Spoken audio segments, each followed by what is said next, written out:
Hello friends, welcome to Goldmine in Clips. तो आज हम एक्सप्लेन करने वाले हैं एक बहुत ही इंटरेस्टिंग मूवी रेबल रिज को, जिसके डायरेक्टर एंड राइटर हैं जेरेमी सालनियर, जिनका नाम थ्रिलर मूवियों में एक खास जगह बना चुका है।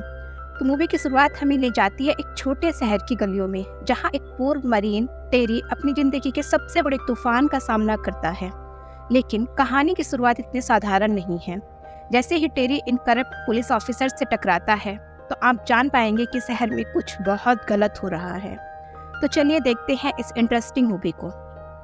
मूवी की शुरुआत में हमें टेरी रिचमंड, जो कि एक सुनसान सड़क पर अपनी साइकिल चला रहा होता है और उसके हेडफोन में बहुत ही तेज आवाज में सॉन्ग्स बज रहे होते हैं। इस कारण से वह पीछे से आ रही पुलिस की गाड़ी के सायरन की आवाज नहीं सुन पाता। पुलिस की गाड़ी टेरी के करीब आती है और उसके साइकिल को पीछे से टक्कर मार देती है, जिससे टेरी जमीन पर गिर जाता है।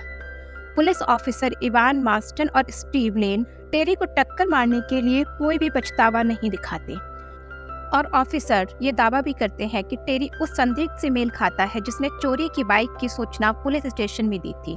वे टेरी की तलाशी लेते हैं और उसके बैग में से उन्हें $30,000 कैश मिलता है। टेरी उन्हें समझाता है कि यह पैसा उसके कजिन की जमानत के लिए है, जिसे सल्वे स्प्रिंग लोकल जेल में रखा गया है, और अगर उसे शाम 5 बजे तक कोर्ट नहीं पहुंचाया गया तो वो उसे स्टेट जेल में भेज देंगे। हालांकि टेरी की बाइक चोरी की बाइक नहीं होती, फिर भी पुलिस वाले उसके पैसे को जब्त कर लेते हैं, और इस आधार पर निष्कर्ष निकलता है कि ये पैसे ड्रग्स के लेन देन से जुड़े हैं और इसीलिए उनके पास इसे जब्त करने का कानूनी अधिकार है, और वे टेरी को उसके बिना पैसे के वहां पर छोड़ देते हैं। स्प्रिंग कोर्ट हाउस में टेरी यह समझाता है कि उसके साथ क्या क्या हुआ था, लेकिन समर नाम की एक कोर्ट क्लर्क उस पर दया करती है। वह टेरी को सिविल असेस्ट फॉर फीचर्स के बारे में बताती है, एक कानून जो ड्रग कार्टेल के खिलाफ लड़ाई में मदद करने के लिए है। लेकिन समर संकेत देती है कि शहर के पुलिस ऑफिसर्स बहुत ज्यादा करप्ट हैं और जब्त किए गए पैसे अपने इस्तेमाल के लिए कर रहे होते हैं। टेरी बताता है कि उसके कजिन के स्टेट के जेल में दुश्मन है और अगर उसे वहां पर भेज दिया गया तो उसकी हत्या कर दी जाएगी। टेरी इस लूट की शिकायत पुलिस में करने की कोशिश करता है, लेकिन सेरिम उसे समझाता है कि वह इस मामले से दूर रहे। टेरी एक समझौता करने की कोशिश करता है कि अगर वो सिर्फ $10,000 पा सके तो अपने कजिन को वो जमानत करवा सकेगा। तब वो पुलिस को बाकी पैसे रखने को दे देता है और उन्हें वापस सेरिफ इस समझौते से सहमत होता है और टेरी से कहता है कि वह सोमवार सुबह 9 बजे वापस लौटे, जहां वे उसकी कजिन को सौंप देंगे। जब टेरी सोमवार को 9:03 पर पहुंचता है तो उसका कजिन पहले ही स्टेट जेल के लिए भेजा जा चुका होता है। तब टेरी को एहसास होता है कि सैरी का समझौता करने का कोई इरादा नहीं था, और यहाँ पर पुलिस को एहसास होता है कि टेरी न केवल एक पूर्व मरीन है, बल्कि वो मरीन मार्शल आर्ट प्रोग्राम में एक टीचर भी था। मतलब वो एक खतरनाक इंसान हो सकता है। अपनी ताकत का इस्तेमाल करते हुए टेरी 2 पुलिस कर्मियों की बंदूक से गोलियां निकाल देता है और सैरिफ को बंधक बना लेता है।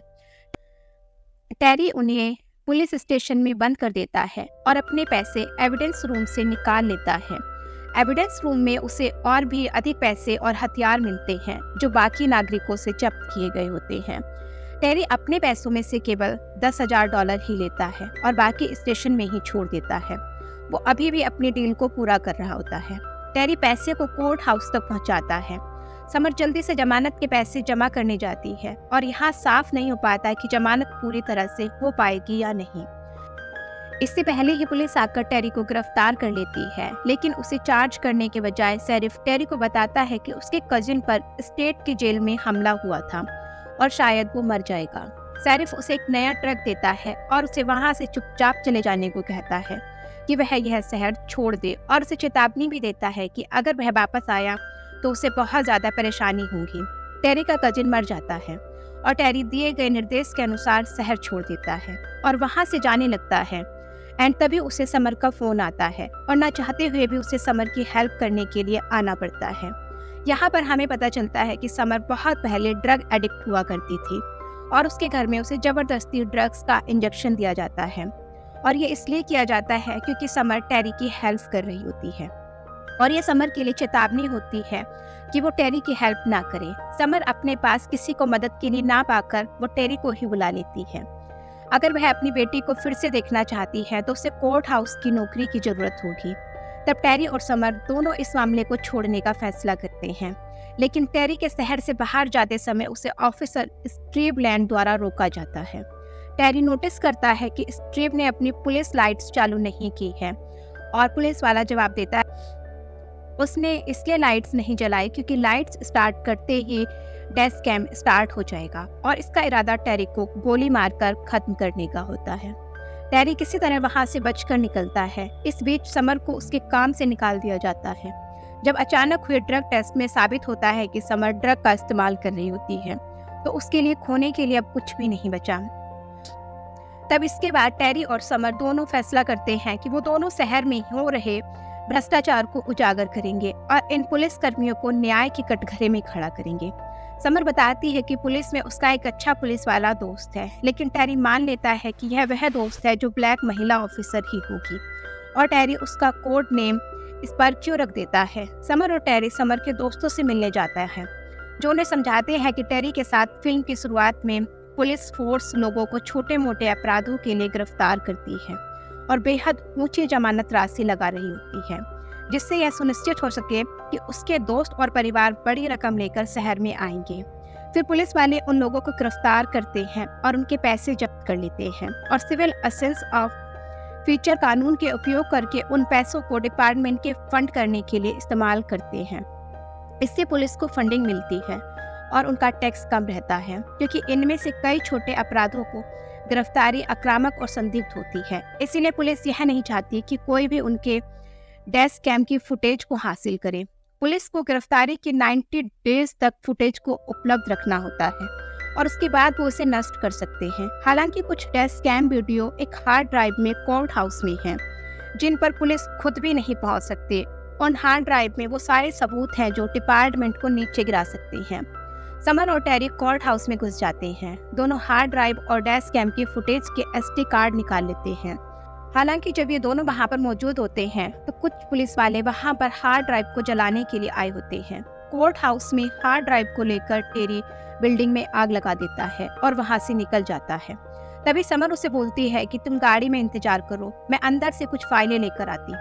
लेकिन जैसे ही समर अंदर जाती है, समर एक ऑफिसर द्वारा पकड़ ली जाती है और समर को पुलिस वाले अपने साथ जबरदस्ती लेकर चले जाते हैं। टेरी पुलिस वालों को ऑफर करता है कि समर को सुरक्षित वापसी के बदले वो SD कार्ड उन्हें दे देगा, लेकिन टेरी उन्हें बेवकूफ बनाता है। ड्रॉप ऑफ पॉइंट पर जाने की बजाय वो स्टेशन जाता है। वहाँ वो पुलिस वाले इंतजार कर रहे होते हैं। इधर टेरी शेरिफ को बेहोश कर देता है। SD card officer Jessica Sims को ब्लैक लेडी को दे देता है, जिसे वो स्पार्क्यू मान रहा था और टेरी ये सोचता है कि ये लेडी उसकी तरफ से है। वो उसे कहता है कि उसकी गिरफ्तारी के बाद वो फुटेज को जारी कर देगी। हालांकि टेरी को यहाँ पर पता चलता है कि वो ब्लैक लेडी जेसिका स्पार्क्यू नहीं है। वो टेरी के खिलाफ हो जाती है और टेरी को बंधक बनाकर स्टेशन से बाहर लेकर आ जाती है और SD कार्ड भी नष्ट कर देती है और टेरी को पुलिस वालों ने घेर लिया होता है जो उसे मारने ही वाले होते हैं। तभी वहाँ मौजूद एक ऑफिसर इवान आगे आता है और कहता है कि टेरी को नहीं मारना चाहिए बल्कि कानून का पालन करना चाहिए। यहाँ पर पता चलता है कि जेसिका नहीं बल्कि इवान ही असली स्पार्क्यू है। शेरिफ इवान को गोली मार देता है और उसके बाद पूरी तरह से अफरा तफरी मच जाती है और चारों तरफ टेरी को मारने के लिए गोलियां चलने लगती हैं। इस लड़ाई में इवान टेरी से कहता है कि उसकी पुलिस कार की लाइट्स चालू कर दे ताकि कैमरा चालू हो जाए, क्योंकि कैमरे 3 मिनट पहले ही रिकॉर्डिंग शुरू कर देते हैं, जिसका मतलब ये है कि उसके पास वो कैमरा फुटेज है जिसमें शेरिफ को अपने ही डिपार्टमेंट के ऑफिसर पर गोली मारते हुए दिखाया जा सकता है। और टेरी, इवान और समर पुलिस कार में अस्पताल की ओर निकलते हैं और बाकी पुलिस ऑफिसर उनका पीछा करते हैं। यहाँ पर ऐसा लगता है कि जैसे सच्चाई का साथ देने वाले लोग हारने वाले हैं, क्योंकि टेरी की गाड़ी का एक टायर गोली से पंचर कर दिया जाता है और पुलिस उसे पकड़ने ही वाली होती है। लेकिन तभी ब्लैक लेडी जेसिका, जो वास्तव में एक अच्छी इंसान साबित होती है, वो शेरिफ की गाड़ी को टक्कर मार देती है और शेरिफ को गिरफ्तार कर लेती है। टेरी की गाड़ी को आगे बढ़ने दिया जाता है और बाकी ऑफिसर्स उसका पीछा करने के बजाय हॉस्पिटल तक उसके साथ जाते हैं। टेरी नशे में डूबी हुई समर को हॉस्पिटल लेकर जाता है और कार के डैश कैम से फुटेज निकालता है और ये मूवी यहीं पर खत्म हो जाती है।